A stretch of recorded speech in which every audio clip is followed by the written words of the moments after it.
নমস্কার। জাতীয় যুব দিবস উপলক্ষে আমাদের আজকের এই বিশেষ অনুষ্ঠান। যুব যে শক্তি রয়েছে বর্তমান ভারতে এক দুর্বার গতিতে ভারতবর্ষকে এগিয়ে নিয়ে যাচ্ছে বিশ্বের প্রেক্ষাপটে। ভারতের যে ইউথ লিডার্সরা রয়েছে তাদের ভিশন, তাদের আগামী দিনের ভারতবর্ষ নিয়ে চিন্তা ভাবনা সমস্ত কিছুই আমাদের অত্যন্ত উদ্বুদ্ধ করে এবং আমরা সামাজিক মাধ্যম থেকে শুরু করে নিউজ মাধ্যম বিভিন্ন মাধ্যমে আমরা দেখতে পাই তাদের এই দূরদর্শী যে ভিশন রয়েছে ভারতবর্ষকে নিয়ে তার দৃষ্টান্ত। আমার সাথে রয়েছে ত্রিপুরা রাজ্যের দুজন মেধাবী ছাত্রী উর্মিতনু সেন আর কৃতিদেব। তোমাদের দুজনকে স্বাগত। এই যে অনুষ্ঠান, এই অনুষ্ঠানে আমরা যারা থট লিডার্সরা রয়েছে, ইউথ থট লিডার্সরা রয়েছে তাদের সাথে আলোচনা করি এবং অবশ্যই এর যে রেশ রয়েছে আমাদের কি বলবো ইউথ আইকন স্বামী বিবেকানন্দের যে আদর্শ রয়েছে তার আদর্শে এখনো আমরা অনেকটাই পথ খুঁজে পাই, তাই না? আমাদের যে কঠিন সময়গুলো রয়েছে জীবনে বা আমাদের দেশের প্রেক্ষাপটে, সামাজিক প্রেক্ষাপটে, তার আমরা রেশ খুঁজে পাই বিবেকানন্দের যে চিন্তা ভাবনা রয়েছে তার থেকে। তো এই মোমেন্টটা, এই মুহূর্তটা আমাদের সবার জন্য খুব সিগনিফিকেন্ট। বিশদে আলোচনা করার আগে তোমাদের ব্যাপারে একটু জেনে নেব। আগে উর্মিতনু। Very good afternoon, sir. My name is Urmitanu Sen and I am class 12 student from Sri Krishna Mission School. And about my hobbies, I like or prefer creative art like singing, drawing, painting, yoga, and sometimes watching movies or reading. Okay. Movies are very subjective then. সব সময় দেখা হয় না, তাই কি? সব সময় না, বাট যে মুভিটা ভালো লাগে তখন জাস্ট দেখিনি আর কি। আচ্ছা, কৃতি। নমস্কার, আমি কৃতিদেব, ক্লাস 10-এর ছাত্রী from modern higher secondary school. বিশেষ কিছু হবি নেই, পেন্টিং করতে ভালোবাসি আর ডান্সিং। বিশেষ কিছু হবি নেই কেন বললে? মানে পেন্টিং, কি ধরনের পেন্টিং? মান্ডালা পেন্টিং করো। মান্ডালা পেন্টিং তো অনেক এনশিয়েন্ট আর্ট ফর্ম, অনেক মানে আগের আর্ট ফর্ম, তাই না? তো প্র্যাকটিসে রয়েছে সেটা এখনো, তাই তো? না, এখন পড়াশোনার জন্য আর করা হয় না।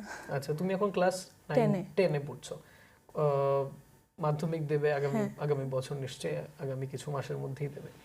তো প্রথমে যে বিষয়টা নিয়ে তোমাদের সাথে আলোচনা করতে চাই, তোমরা দুজনই জাতীয় স্তরে আমাদের ত্রিপুরা রাজ্যকে রিপ্রেজেন্ট করেছো, তার অনুভূতিটা একটু জেনে নেব আগে। উর্মিতনু, how was the experience?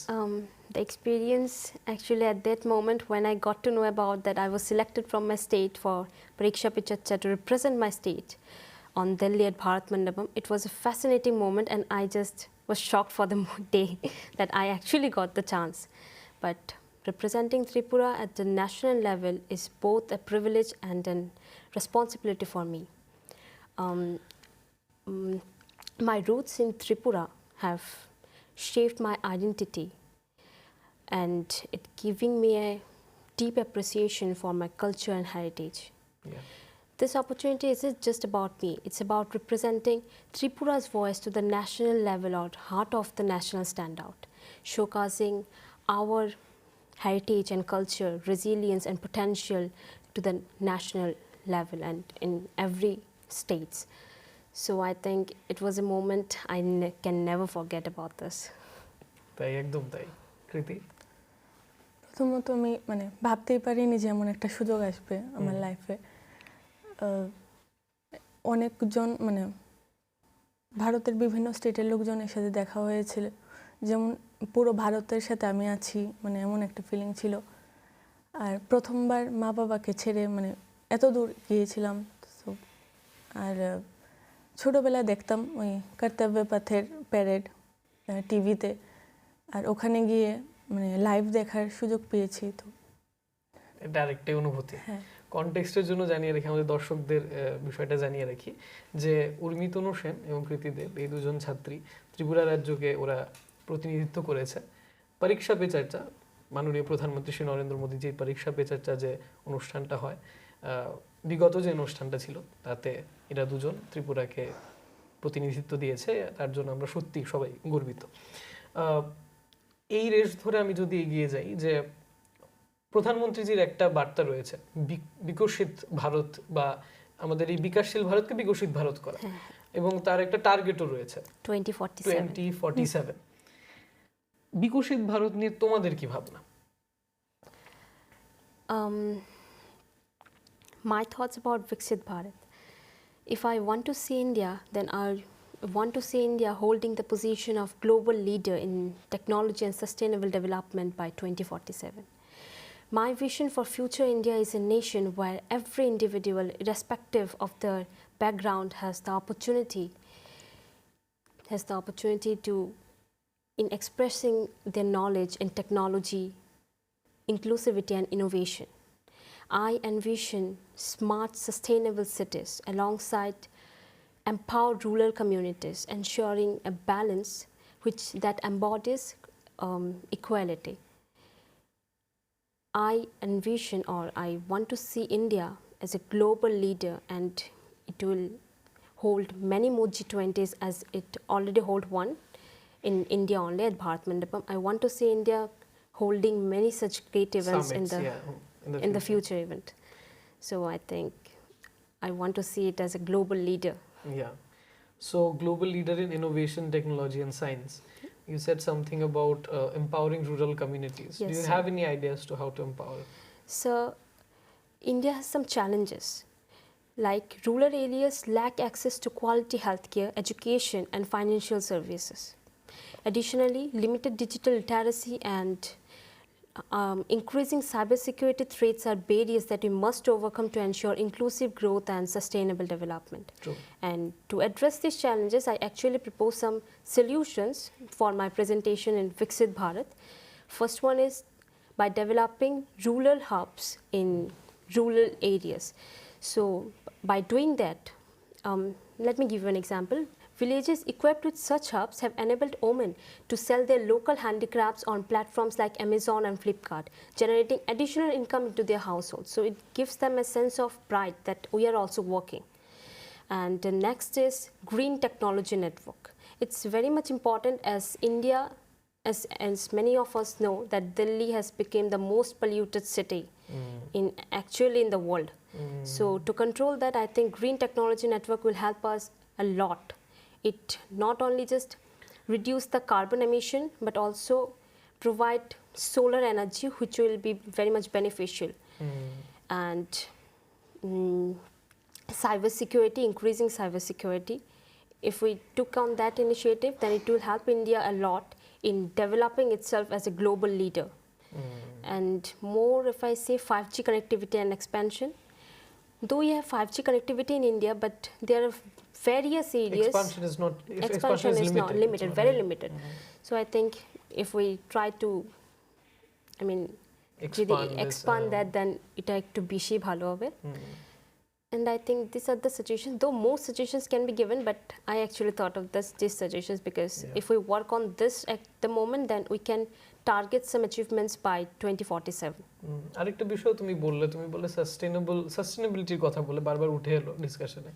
Sustainability, আবার তুমি রুরাল কমিউনিটির কথাও বললে, এবং যদি দুটোকে কম্বাইন করা যায়, যে রুরাল কমিউনিটি থেকেই সাস্টেনেবল ভারতের যে ম্যাপটা আছে সেটা তৈরি হলো, তাই না? কারণ রুরাল ভারতে যেভাবে ন্যাচারাল রিসোর্স গুলোকে ইউজ করার অপরচুনিটি আছে, হয়তো আরবান এরিয়া সেটিং এ সেটা এতটা নেই। ইয়েস, তো ওইটার জন্য আমি ইন ফিউচার প্ল্যানিং, ইফ 2047-এর মধ্যে যদি কিছু ইমপ্লিমেন্ট হয়, তাহলে রুরাল এরিয়াসগুলিকে আরও ডেভেলপ বানানো যায়। লাইক এখন যে রুরাল এরিয়াস আমরা দেখছি, জাস্ট মাডের হাউসটা আছে, বাট ওইগুলিকে আমরা যদি আরও টেকনোলজিক্যাল অ্যাডভান্সমেন্টের দ্বারা তৈরি করতে চাই, তাহলে এটাকে আমরা সোলার পাওয়ার প্যানেল দিয়ে ফুল যদি একটা রুরাল এরিয়াকে আমরা দিয়ে দিই, then it will generate more than solar power than we can imagine, because they have the resources which we urban people have known. We do not have that. So if we plan to create rural areas very particularly, so I think it will help us a lot in the nearby future. True. কৃতি, তোমার vision জেনে নেব। বিকশিত ভারত, তুমি কি রকম বিকশিত ভারতের মানচিত্র দেখো?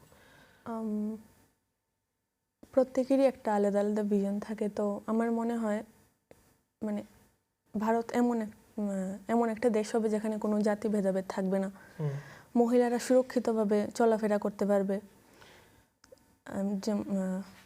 এখনো যেমন অনেকখানে শোনা যায় কেসেস, রেপ কেসেস, তো ওদের সুরক্ষার ব্যবস্থা করা উচিত। আর সায়েন্সের দিকে সব দিকে এগিয়ে থাকবে ভারত। এই দিশায় কি আমরা এগিয়ে চলেছি, না আমাদের পথ চলা শুরু হওয়াটা বাকি রয়েছে, কি মনে হয়? আই থিঙ্ক আমরা শুরু করছি। হ্যাঁ, এই যে মহিলা সুরক্ষার কথা বললে তুমি, তুমি কি মনে করো যে এই যে মহিলাদের সুরক্ষার যে একটা ফ্রেমওয়ার্ক, তাই না, এটা কখন থেকে শুরু হয় একটা মানুষের জীবনে? সেটা কোন বয়স থেকে শুরু হয় সেই জিনিসটা ডেভেলপ করা? একদম শিশুকালে না অ্যাডাল্টহুডে? সেই ফ্রেমওয়ার্কটা মানে এটা কি স্কুল থেকেই শিক্ষা দেওয়া উচিত ছাত্রছাত্রীদের? হ্যাঁ, অবশ্যই স্কুল থেকে শিক্ষা দেওয়া উচিত, কারণ কি যাতে তারা শিখতে পারে, নিজেকে প্রোটেক্ট করতে পারে, মানসিকতাটাকে ডেভেলপ করা। এই মানসিকতার কথা যদি বলতে চাই, তাহলে এখন আমি একটা লার্জার কোয়েশ্চেনে আসছি দুজনের জন্যই। বর্তমান ভারতে তোমরা এই যে বিকাশের পথে এগিয়ে যাওয়া, তোমরা কতটা সাপোর্ট পাচ্ছ from your surroundings, from your family, education system? তোমাদেরকে এম্পাওয়ার করতে কতটা হেল্প করছে সিস্টেমটা? Like for me, sir, my family, friends, or my school are very much supportive. That they always supported me that if you want to go with that, just go.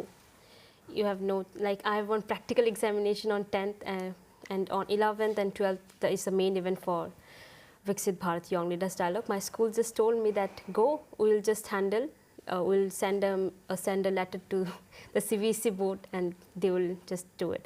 So they changed the practical examination of 10th for just for me, so that I can go and represent my state on there. So I think I'm getting a full support from my environment. But if we go on a deeper level and think about everyone, then I don't think that it was the same case with everyone, because rural areas have very much problem with girls, that if girls will be educated, then it will be a problem. Because they have some Social fabric tendency, is disturbed, yeah, yes. yeah, disturbed, yeah. They have some tendency that being born as a girl, you will have some problems because you are just a burden from us, and being as a boy, you will just run our family. Do you think that it still persists, this kind of thought process? Do you think it's still there? Yes, sir. I personally think that in India it's still there, and in a larger amount. Rural areas have that thought, and I'm kind of sure of it. As many urban peoples have also that thought, so I don't think. And if we want to rural ভারতকে blame করলে হবে না, urban এটা change করতে mentality, আমরা যতই বলে নাকি মেন্টালিটি চেঞ্জ করা দরকার, but at the current position it's impossible. Cultivate করতে হবে, কাল্টিভেট করতে লাগবে, প্রথম থেকে উঠাতে লাগবে। অনেকক্ষণ মানে অনেক জায়গায় আছে মেয়েদের সব কিছু করতে দেওয়া হয় না, যে কিন্তু আমার ফ্যামিলি, স্কুল মানে সবাই সাপোর্ট করে যে সব কিছু চেষ্টা করা দরকার আর কি, ট্রাই করতে হবে সব কিছু। তোমার যে ক্যারিয়ার অ্যাসপিরেশন বা গোল, এগুলো নিয়ে স্কুল থেকে সাহায্য পাও? হ্যাঁ, টিচার্স তারা হেল্প করে অনেক কিছু। মানে এখন ধরো তোমার মাধ্যমিক আসছে, আমাকে একটু তুমি মানে একটু walk me through the process, কি করে মানে প্রিপারেশন মডিউলটা, যে তুমি একজন ছাত্রী হিসেবে স্কুলে যাচ্ছ, টিউশন যাচ্ছ, মানে এই ব্যাপারটা একটু আমাকে বলো, যে তোমার অভ্যেসটা কি করে হয়, পড়াশোনার অভ্যেসটা স্টেপ বাই স্টেপ বলো তুমি তোমার মতো করে। স্কুলে যাওয়া রয়েছে, টিউশন রয়েছে, প্যারেন্টসরা মানে হেল্প করে আর কি। হ্যাঁ, তুমি বলো তোমার মতোই বলো। হ্যাঁ,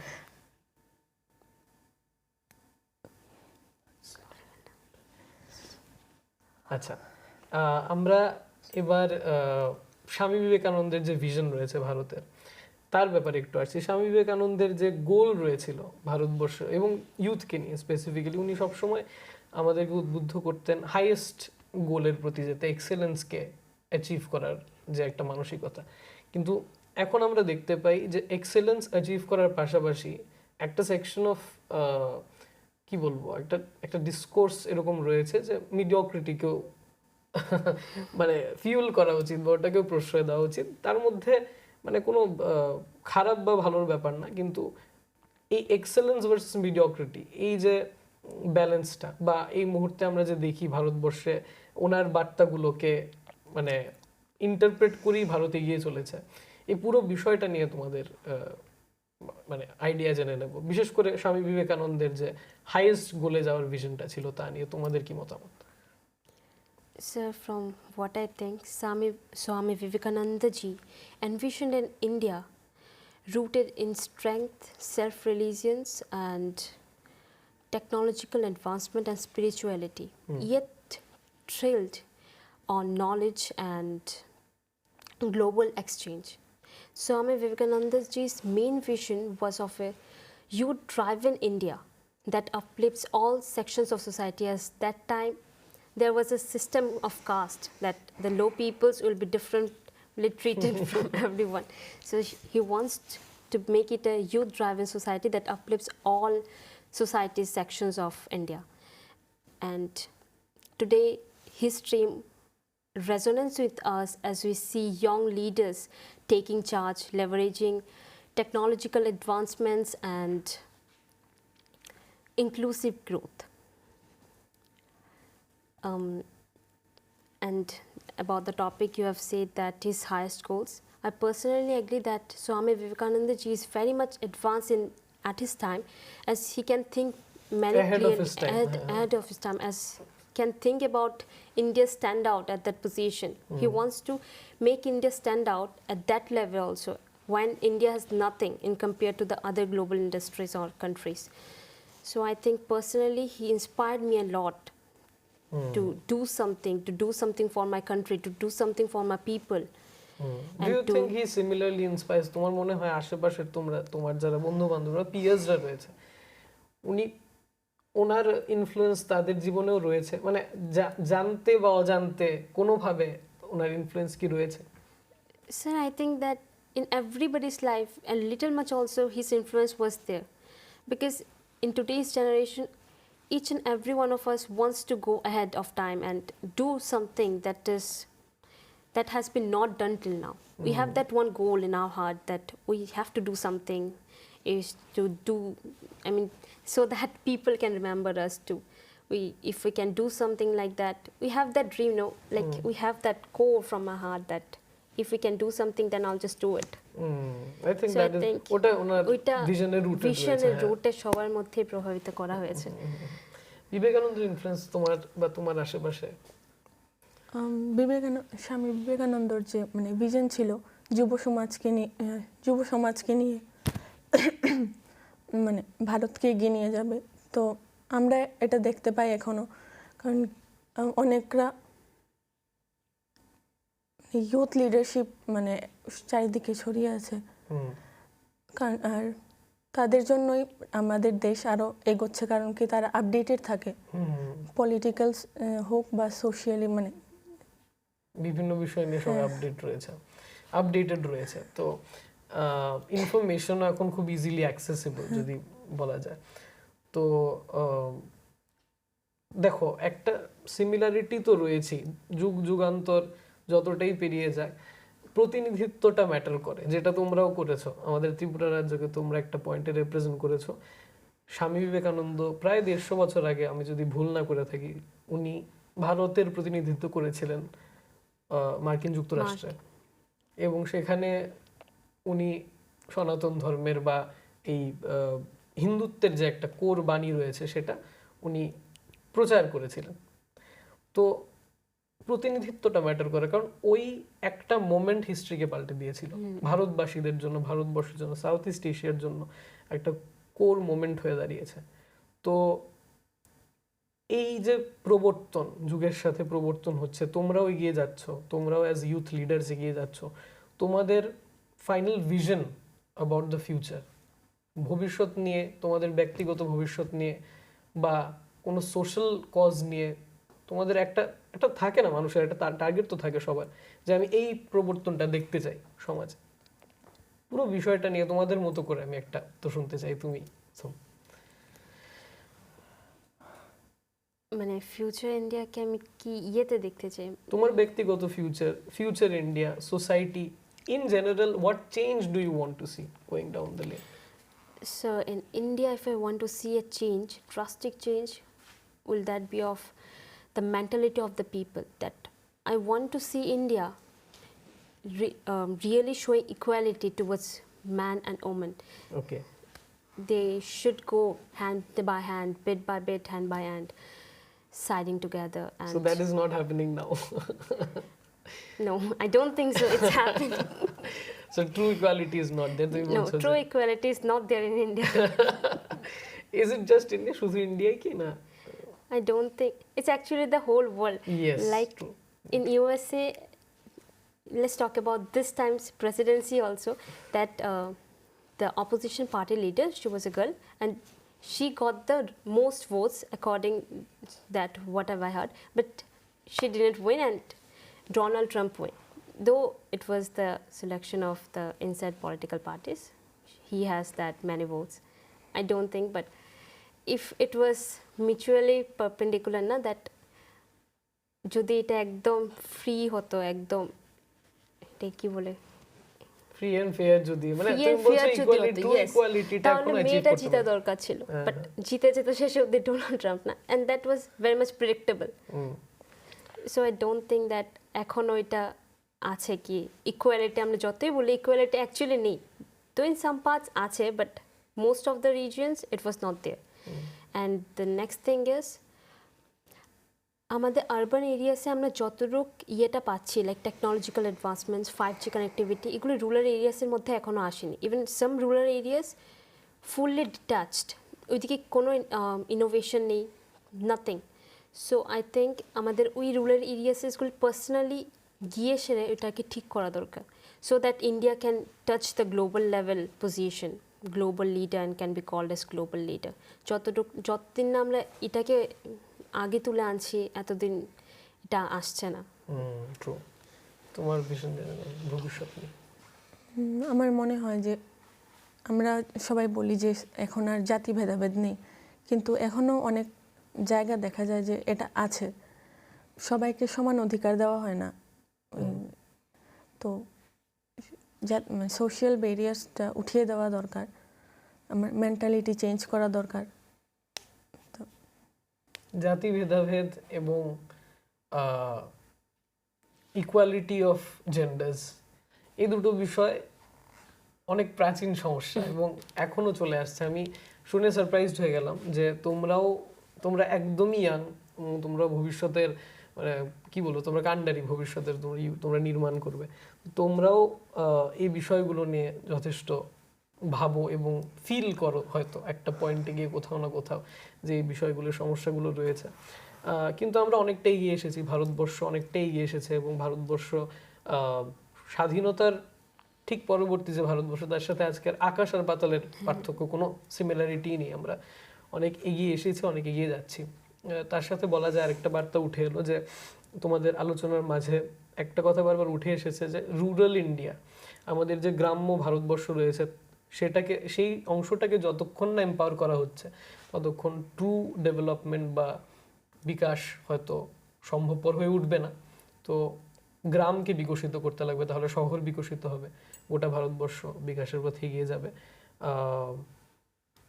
তোমাদের অনেক অনেক শুভেচ্ছা, ভবিষ্যতের জন্য আমার বেস্ট উইশেস রইল।